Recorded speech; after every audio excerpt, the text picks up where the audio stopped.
Welcome to Money Matters. I'm Emily Johnson, founder of Polaris Capital Advisors. And I'm doing the show solo today. As you can see, we are not joined by David Kroll of Mortgage Network, but hopefully he will be back with us again next week. Until then, I wanted to start the show with something a little bit different, and perhaps we can start every show with this going forward. I would like to start the show with the belief and the mantra that everyone can benefit from quality financial advice, that everyone needs a financial advisor. Despite what you hear on TV, it's not just individuals with a net worth of $500,000 or more. It's not just individuals that are looking at mutual funds versus ETFs. Everyone can benefit from quality financial advice. And the way that that's done, in my experience, is through a combination of trust, leadership, and inspiration. So we're going to address each of these topics over the next several weeks. Today, specifically, I'd like to start with the number one on that list, and that is trust. And while it might sound like sort of a soft topic, and I know we often get into more technical, economic, and financial aspects, today specifically I want to talk about how trust helps you to develop a better relationship with your financial professional. How do you define it? If you were to go out to the man on the street and you were to say, how do you define trust? They might say, oh, it's a feeling that I get at some point. Or they might say, well, that's something that develops over time. You never know what the answer is you're going to get.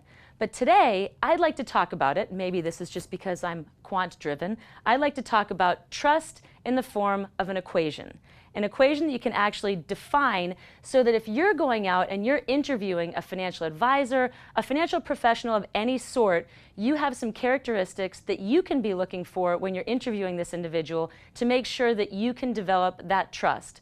Because in my experience, without trust, I can't do the most effective job that I can do. If an individual or my clients don't trust me with 100% of their information, I can't give them 100% of myself and 100% best advice that I can give them. So that trust component is really, really important to me. It's important that I develop it with my clients. It's important that my clients feel that way about me as well. So let's get into the equation as we try to actually quantify what trust is and what trust means as it applies to your financial life. And this probably applies to all aspects of your life, but today we're going to dig in to the financial aspects.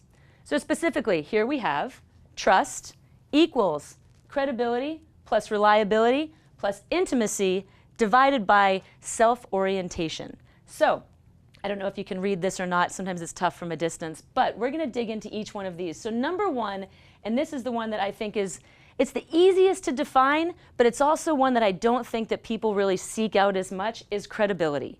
So credibility it's a lot of things. So let's start out with the basics. Credibility is perhaps it's designations, it's education, it's asking for somebody's curriculum vitae or resume. It's looking at what experience does that individual have, where have they worked previously, where were they trained, what degrees do they have. And then another area might be certifications. There's some great public resources that are available to you. If you look up certified financial planner designations, you can find certified financial planners in your area. And while there's a lot of designations out there, and I have a lot of designations after my name, that is one that I really do firmly believe in. In order to get the certified financial planner designation, you have to pass 7 individual exams and then pass a comprehensive 2-day exam. The passing rate is pretty low. So I think that it is a very admirable and it should be a designation that's sought out if you're looking for specifically for a financial planner. Another area that you can look is on FINRA, on broker check. So if you're looking at a securities broker or a financial advisor that has securities licenses, FINRA broker check is another place that you can look to see whether or not that individual has any claims against them, that type of thing. You can also see work history. So that's a publicly available resource. And then, of course, you can also ask for references. Asking for references is, I've had many people ask me for references, and I like it when they do that because it means that they're going that extra mile to really make sure that they have that extra level of comfort. So that's definitely another aspect of credibility that I would suggest. And then also, if I'm sitting down with an individual and with an individual financial advisor, and I have a specific need, because most people do seek out financial advice in times of transition, as we say. It might be because of a divorce. It might be because of the death of a spouse. It could be retiring. It could be almost retiring. It could be buying a new house. All of those things are big decisions and moments of transition in people's lives. So when you're seeking out that advice, ask the person that you're talking to, what experience do you have in that area? Have you dealt with individuals going through a divorce? Have you dealt with individuals having to deal with a spouse's estate? Give me a good outcome and give me a bad outcome. Give me a range of outcomes so that, number one, I kind of know what to expect, but also so that I can see that you know that you've been through this before, you know how to handle this, and you've got my back. And that, I think, is really important. There is no substitute for great experience when it comes to the aspect of credibility. So one other aspect of this, you hear the word fiduciary thrown around all the time these days. You probably see it on CNBC, you maybe see it in the Wall Street Journal. Fiduciary is basically, it means the prudent man standard. It's acting in the best interests of your client. In my opinion, it's no more than the golden rule that we teach our kids and that we were taught as kids. But now it's being thrown around because the financial services industry is finally coming to the realization that we should be fiduciaries, meaning we should have our clients' interests put before ours, which makes all the sense in the world. Believe it or not, even though that topic or that word is being thrown around now, people that have a CFP, a Certified Financial Planner designation, have always been held to that standard. So while it might be making the headlines now, if you're working with a Certified Financial Planner, they've always been fiduciaries. That's always been their level of conduct. So definitely consider that word, but consider that it's coming to the forefront now after many years where it actually should have already been considered. But it's definitely something to look at when you see that somebody holds themselves as a fiduciary. Very, very important to the aspects or to the topic of credibility. Okay, I think I've hammered that one into the ground. Next one. Reliability. Very simply, it is doing what you say you're going to do. So how do you see that initially with an individual or with an individual financial planner? Do they say what they're going to do? Do they have a process? Do they stick to that process? Do they tell you what the process is up front so that you know what to expect? That's really the only way in the very beginning that you can assess whether or not that individual is reliable. If they have a process, if they seem to stick to it, and if it's one that you yourself are comfortable with for your way of doing things. Next is going to be intimacy. What that means to me is honesty. It also means, it means being able to discuss everything in a confidential manner. I have individuals that walk in my office and the first thing that they will say is this confidential? And the answer is absolutely without question.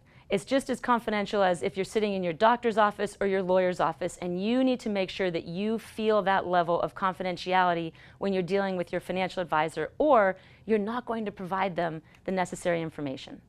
So if you're not feeling that level of confidence in that information and in that confidentiality and that intimacy, then it's probably not going to be the best fit for you, because that is essential to making sure that you have a trusted relationship.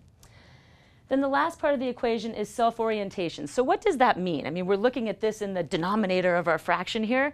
So that means that the bigger this number, the bigger the self-orientation, the more the top of this equation of trust is diminished. So we kind of want self-orientation to be low. Self-orientation means, am I doing things in my best interest, or am I doing things in my client's best interest? One way to assess that in the beginning, in the very beginning of the relationship, is look at the different questions that your financial advisor is willing to answer.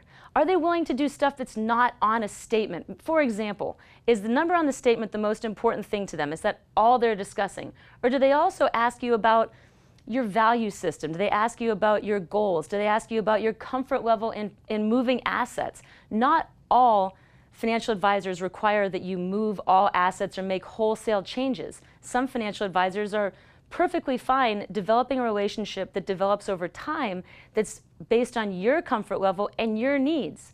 And that's what I mean by, do they have a value that's more than what's just on the statement?